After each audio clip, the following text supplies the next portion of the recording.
It's official. Trae Young has crossed that line from highly confident to utterly delusional. And Atlanta Hawks fans ought to be worried. The timing of these comments could not be worse, as it follows a failed season in which Atlanta Hawks management tried to get Trae Young help and it failed. And then upon his team getting the #1 pick, Trae Young was utterly dismissive of that, basically giving his own organization an about face. Now he's claiming that if he was 6'8", he'd be the greatest player in NBA history. If I was 6'8", like I feel like I would be the best player to ever play this game. Let's see why these comments are showing a worrying trend for Atlanta Hawks supporters and how it could only spell disaster in the future if this keeps up for an organization that now infamously traded Luka Doncic for this man. Let's talk. Cue my intro.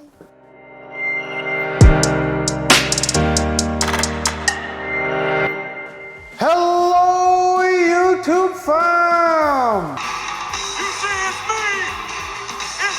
It's your boy, Big V! Staking a claim to be the biggest Heat fan in all the land. Oh, Big V, you're wearing a LeBron jersey. How are you the biggest Heat fan? Well, guess who taught LeBron James how to win? And guess where he won his first 2 titles? Enough said. And I am super happy to announce our very first winner of our first giveaway. Congratulations to Leon Durham of Grand Junction, Colorado. You will be getting your high-end Wilson Evolution Game Ball post-haste. Thank you again for everyone who participated in our giveaway. It was an amazing success, and rest assured, we will be hosting another one very shortly. So let's start real quick with the failed Trae Young, Dejounte Murray experience. Now, the Hawks gave up a lot to get Dejounte Murray, and they thought another ball-dominant, playmaking guard who doesn't have a reliable outside shot but could dribble penetrate would be a great partner to Trae Young because he also played lockdown defense. While you can see the wisdom in that somewhat, you can't blame either player fully because a lot of times roster construction to that extent is on management. Like, you gotta pair complementary players. However, at the same time, and an argument I'm more likely to lean towards is if you claim to be as great a player as you are, then you figure it out, right? And again, we have the backdrop. Unfortunately for Trae Young, there will always be the backdrop of Luka Doncic. And oh look, they said it wouldn't work with Luka, another ball dominant guy. And look, they went to the NBA Finals. So it depends on you really how much onus you want to put. For me, it's clear that Trae Young and Dejounte Murray didn't work because of ego. Trae Young has shown from the get-go that he has a massive ego. Maybe to compensate for his lack of size. Sorry, it was just right there. It's been shown and proven that Trae Young has problems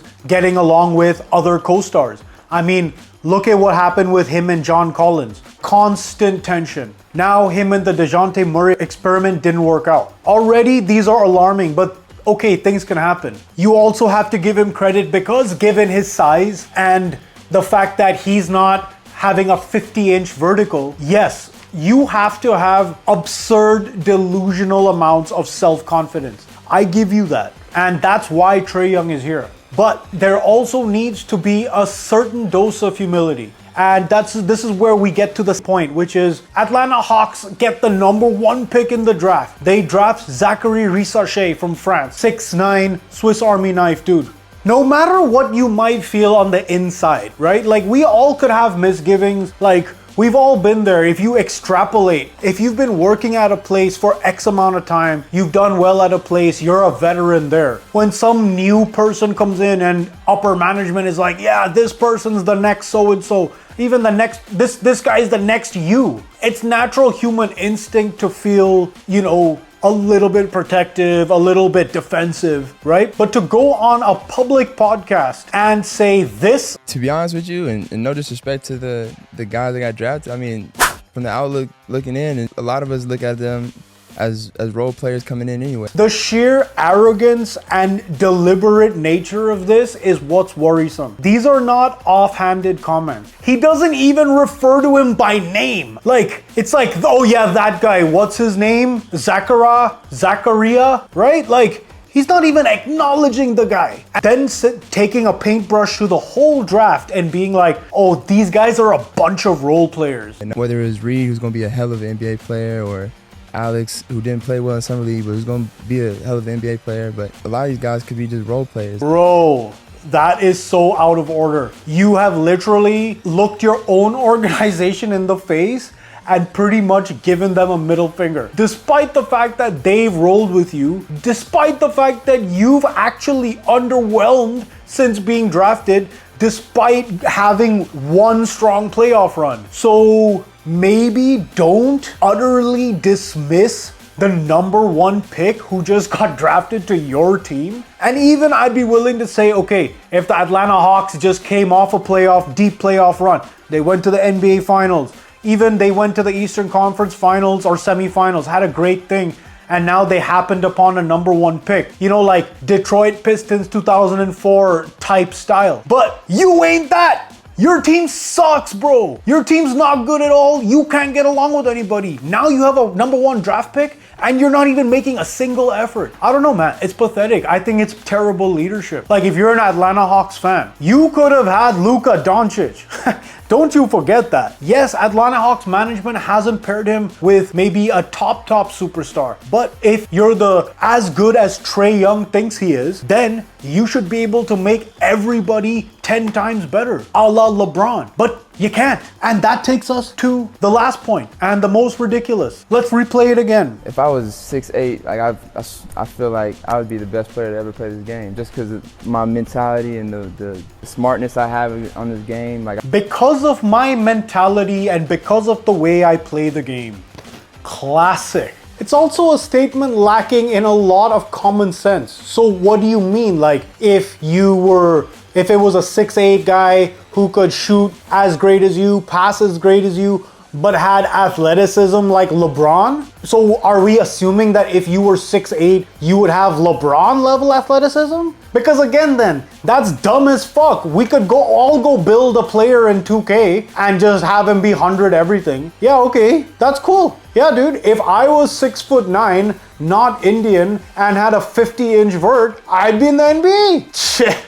Hey, I see where he's coming from now. Also, quick note, guys, if you're enjoying my content, please remember to subscribe. Actually, only 2% of people who watch my content are subscribing. So please, if you do like my content, please hit the subscribe button. I need it to grow my channel so that I can continue making videos for you guys. Anyway, back to the content. So, of course, NBA media went crazy. The village idiot, y'all should know who that is by now. If you don't, his name is Gilbert Arenas. He thinks that Trae Young thinks that he was 6'8", he'd be the best player in the NBA. But here's the thing, why that's laughable in two very distinct ways. One, as I said before, your team sucks. You are not even the best player at your own height and your own skill set. There's a man, his name is Stephen Curry. You know him? You are lucky enough to be compared to the guy. Some people who smoked unmentionable drugs thought that Trae Young's actually better than Steph in some ways, which, let me reiterate, is absurd. It's blasphemy. But he has naturally drawn comparisons to Steph Curry because of his ability to shoot, their size, the way they both approach the game. Yes, fantastic comparison. But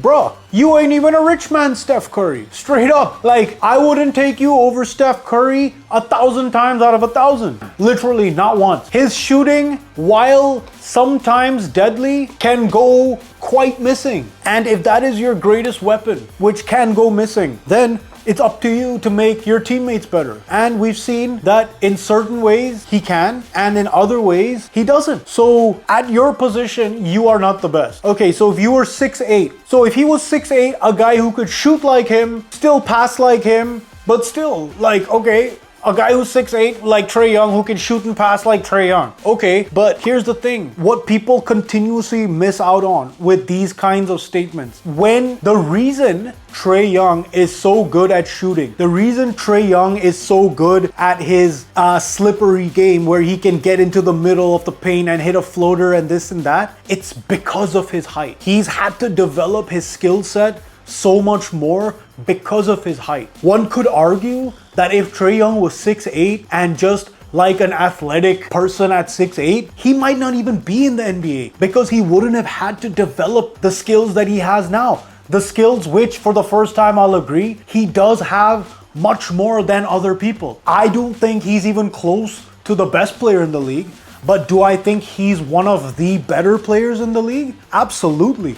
Do I think what he's done in the league at points, do I feel that's been significantly impressive? Of course I do. But it's such a pathetic argument because he's saying that his mentality is so much greater than everybody else. His skill set is so much greater that if he were tall like LeBron James, then he would be the best player ever because he has the skills that these guys don't. So assuming that he would still have the dexterity and the necessity for those skills, would he have been 6'8" and LeBron James? But that's what makes LeBron James that much more impressive, is that he really did not ever have to develop offensive game. He could have just bulldozed his way to the basket for his entire career and still would be a first ballot Hall of Famer, would still have 30,000 points because he chose to develop that skill. But that's not a given, right? He's coming from the place that, oh, everyone relies on height, so they don't have to develop skill. But Trae Young, if you were that tall, you wouldn't have developed this skill. Like, for sure. Same with Steph Curry. Why? You wouldn't have had the need. And necessity is the mother of invention, right? It's such a bad statement. And it's like, again, like these young guys like Trae Young, Anthony Edwards. Dude, you haven't done shit in this league to be making any kind of proclamations. Number one.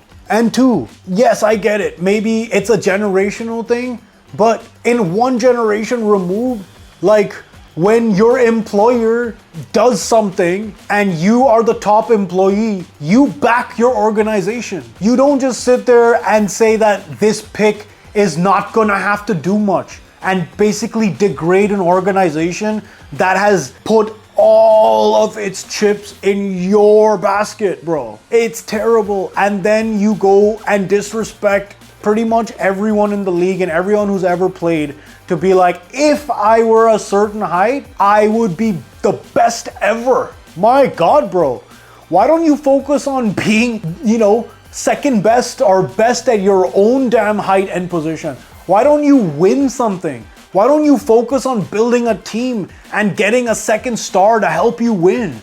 Focus on what matters. Also, let's not forget that overall, since you've been drafted, your team has a pretty abysmal record. You are a losing team since you have been drafted. Let that sink in. Honestly, if I was an Atlanta Hawks fan, I would be super genuinely worried because it feels like my leader and superstar is not fully engaged, or he's just fully delusional and lost his mind as to his talent. Because guess what? Reality and results don't reflect. Hey Trae, pull your head out of the clouds, huh? Peace.